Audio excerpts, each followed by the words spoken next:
Ang ating recipe naman ngayon, paksiw na bangus.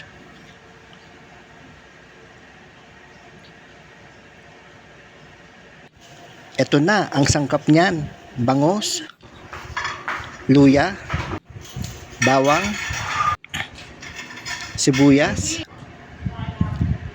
Ito yung gulay niyan: ampalaya, talong, sili green.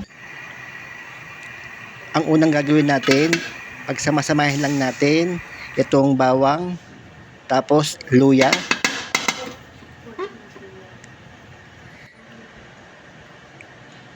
next natin yung sibuyas, and after bubusan natin ng suka.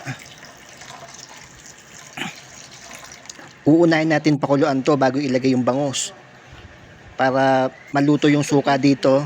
Tapos lalagyan natin ng tubig, papakuluan lang natin to. Mamaya natin lagay natin yung bangus. Dahil ang bangus madali lang maluto yon, kailangan maluto yung suka dito, tsaka lumasa yung luya, sibuyas, tsaka yung bawang. Tatakpan lang natin to. Tapos lagyan natin ng asin, isa rin nagpapalasa dito, tapos paminta. And after 5 minutes pakuluan, yan, kumukulo na siya, ilagay natin yung bangus. Gawin lang natin hanggang sa mailagay natin lahat ng bangus dito sa kawali.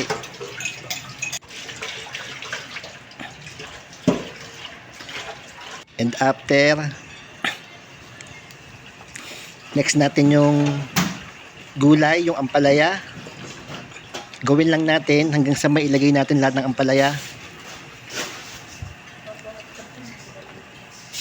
And next natin yung talong. Tapos itong sili green. Huwag natin hahaluin dahil yung ampalaya mapakla dito.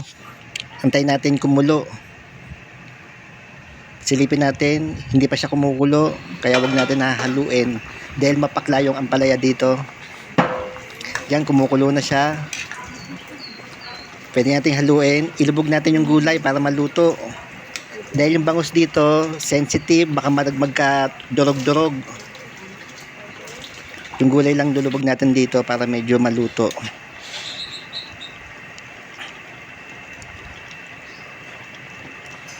Huwag nating hinay-hinay lang sa bangus, baka ito yung magka durog-durog.